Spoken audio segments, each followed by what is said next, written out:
Yükünüz hər zaman daşına bilən olsun. 175 yük daşıma və evakuasiya xidməti.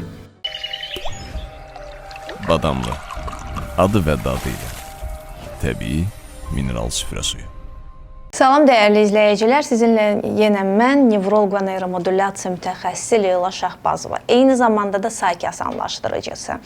Ümumiyyətcə, beynimiz həyatımızı necə idarə edir? Bu haqda düşünübsünüz. Biz elə bilirik ki, həyatımızı şuurlu şəkildə idarə edirik. Lakin şuurlu şəkildə həyatımızın 5%-ni idarə edirik. Qalan 95%-i şuuraltımızla idarə olunur. Yaxşı, bu şuuraltı necə formalaşır? Şuuraltımız 0-7 yaş aralığında yaşadığımız hadisələrə əsasən nəticə çıxardaraq formalaşır. Və zamanında o inanclar bizi qorusa da, günümüzdə aktuallığın itirməyinə baxmayaraq, yenə də eyni oxşar hadisələr yaşadığımız halda bu inanclar devrəyə girir və bu səbəbdən də eyni hadisələr yaşamağa davam edirik. İstəyir şəxsi həyatda, istəyir iş həyatında, istəyir ailədə eyni hadisələr yaşayırıq. Və bu inancların 70%-i negativ inanclardır. Bu inancları dəyişdirməyimiz mümkündürmü? Əlbəttə ki, mümkündür. Bu Sayki seansları vasitəsilə siz bunu edə bilərsiniz. Sayki seansları nədir, necə aparılır və bizə nə verir? İlk növbədə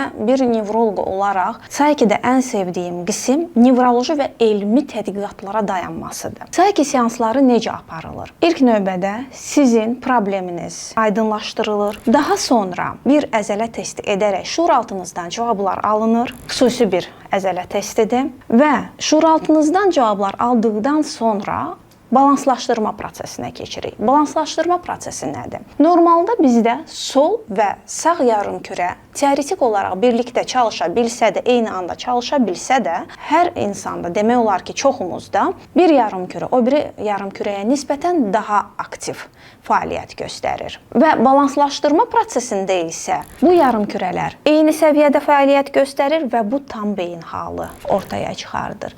Və bu tam beyin halında olduğumuz zaman biz negativ inanclarımızı pozitivə dönüşdürürük. Burada önəmli olan qism isə Sayki asanlaşdırıcısı sizə yalnızca rəhbərlik edir. Qalan bütün potensial sizin özünüzdədir. Yəni bunun öhdəsindən siz özünüz gəlirsiniz. Çox asan bir yolla, çox asan bir üsulla, cəmi dəqiqələr içində. Bunu kimə tətbiq etmək olar? Adını qoyduğumuz hər bir situasiyada biz Sayki seanslarını tətbiq edə bilərik. Bu fobiyalar ola bilər, travmalarımız ola bilər. Üstəlik də travmalarınızı danışmaq məcburiyyətində belə deyilsiniz Sayki seansları əsasında. Eyni zamanda təkrarlanan hadisələr, ailə, iş və sair kimi situasiyalar təkrarlanan hadisələrdə Sayki seansları ilə bunun öhdəsindən gələ bilərsiniz. Mövzu ilə bağlı suallarınızı şərh bölməsində verə bilərsiniz. Mütləq şəkildə cavablandırılacaq və daha çox nevroloji məlumatlar əldə etmək istəyirsinizsə, o zaman kanalıma abunə ola bilərsiniz.